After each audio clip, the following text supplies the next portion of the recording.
Welcome back. We're still talking Nigeria. This time we're focusing on the economy. The Central Bank of Nigeria has allayed fears over the shape of the economy, insisting that using prevailing performance, the nation's economic fortunes are not in bad shape as being portrayed in some quarters. The CPN maintained that capital flows into the domestic economy have continued unabated after an initial lull. Is that the situation? Someone asked the question, says, for the man who is out there, who used to buy bread at 200, it moved up to about 450, it's now about 650. Would that person say the economy is doing well, affecting his purchasing? But hold on, we have about 4 people to help us answer this question. We have 2 from here in our Lagos studio. We have Dakwa Kyoshun, who's a legal practitioner and a gentleman. Thank you for joining us. He insists. He insists he's a gentleman. Also here is Oladotun Mabinori. Thank you for joining us, an economist. From our Abuja studio, we have Odilim Emegbara, a financial development analyst, and Ayobami Oyalowo, a political economist. Thank you, gentlemen, for coming on to the show. Let me start from the analysts. Mr. Emegbara, tell us, from your point of view, what is your view, again, of the Nigerian economy? That's a big question. I think at the end of the day, what we should be looking at is how do we modernize Nigerian economy for it to be growth-driven and for monetary policy makers and the fiscal policy makers to work in harmony to ensure that everything, the policies they provide are policies that help the economy to grow, and also the policies that help to create jobs. These are the things that are lacking in the economy. Those who are making monetary policy are making monetary policy that are narrow-minded monetary policy that do not actually reflect the general needs of the economy. Those who are making fiscal policy are making fiscal policy based on day-to-day realities of the economy. There is no holistic approach to our economy in a sense that we have a planned economy that in the next 5-10 years, this is where the economy will be. So are we working towards achieving that? You talked briefly about the issue of the cost of bread. It's understandable because if the cost of doing business in Nigeria is very high, it will affect the cost of bread. And if the cost of money, if we use the simple language, cost of money is high, it will affect the cost of bread. So these are the issues that we have to carefully address and be very, very unemotional,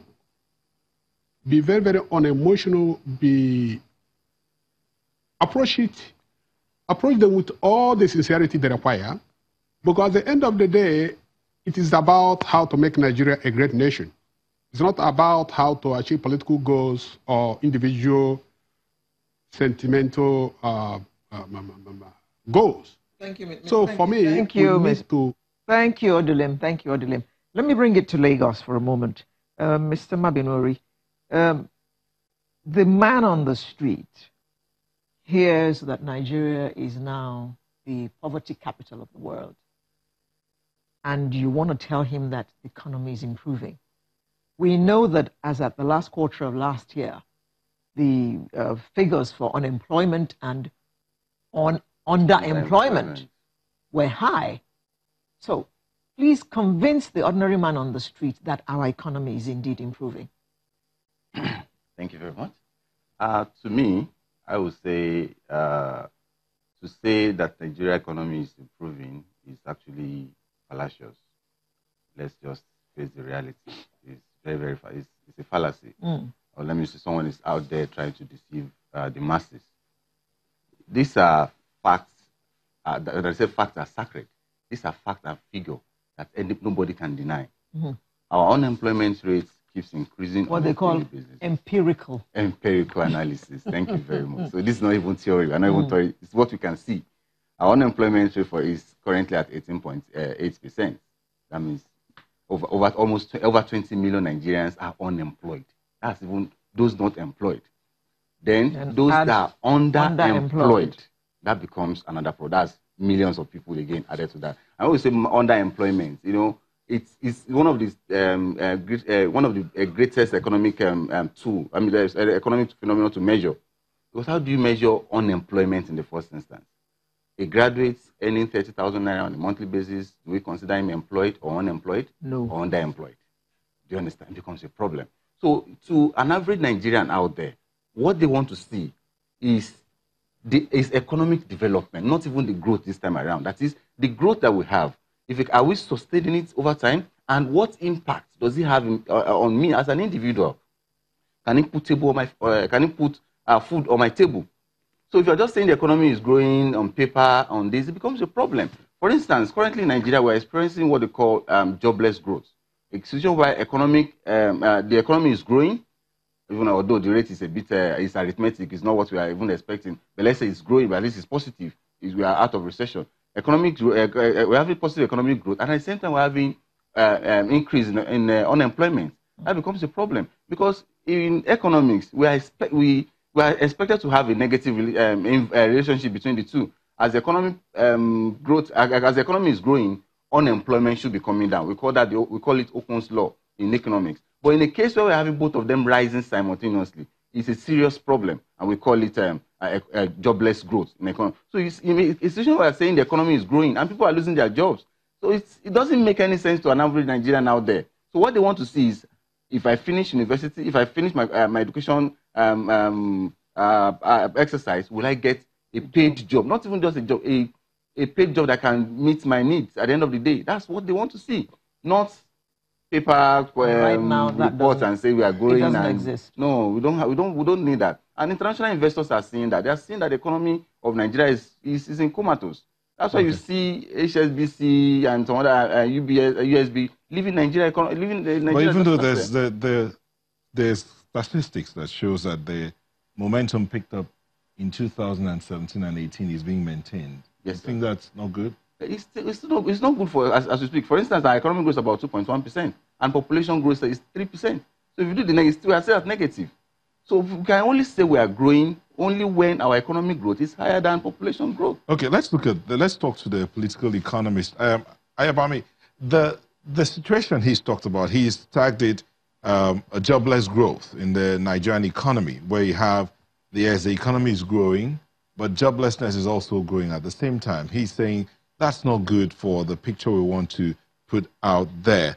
But Odilim also talked about the need to have, in his words, an economic plan, that there's a projection where the economy is going to. So that it's like a roadmap.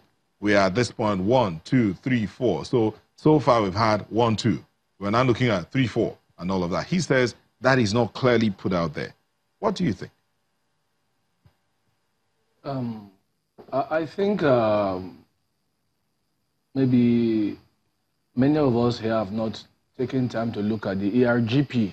The ERGP clearly spelled out a short-term plan of the economy between 2017 to 2019, I mean 2020. So I would not agree that it's not clearly spelled out. You might say we are not growing as fast as we should, which is a reality on ground. But we must also understand that with our population growth outperforming the economic growth, definitely there's going to be challenges. And the reason is not far-fetched. That means we are developing more human beings in terms of giving birth to children than we are growing the economy. And that is a challenge that will have to be taken care of over a long period. I mean, we have not had an economy that was much into production over years. We have had a more consumptive economy. Almost everything that we consume in Nigeria is practically imported, which means we were not producing. So it was a danger that we had exposed ourselves to. What we now need to do, we need to come back and say, look, we must have an economy that produces. The CBN gave us a playbook, which is, look, any items that can be produced in Nigeria, why do you want to import it? Let me give you an example of crude palm. A metric ton, that's a barrel, if you want to use barrel now, of crude, is actually higher in price than crude oil. But unfortunately, we have the capacity to produce palm at a very high level, but we're not producing. So most of the industrial palm that you see us using today is brought in from either Malaysia or Singapore, which means we have not been doing what we needed to have done in terms of agricultural development. So everything is linked. When you don't produce as an economy, the economy will not grow. And then the gentleman in the studio is talking about, when I finish school, I want to have a paid job. That is where the problem starts from. That kind of a mindset that you must get a paid job. You see, the biggest economic growth in any country will be experienced when you have SMEs being encouraged. How do you do that? You encourage small businesses.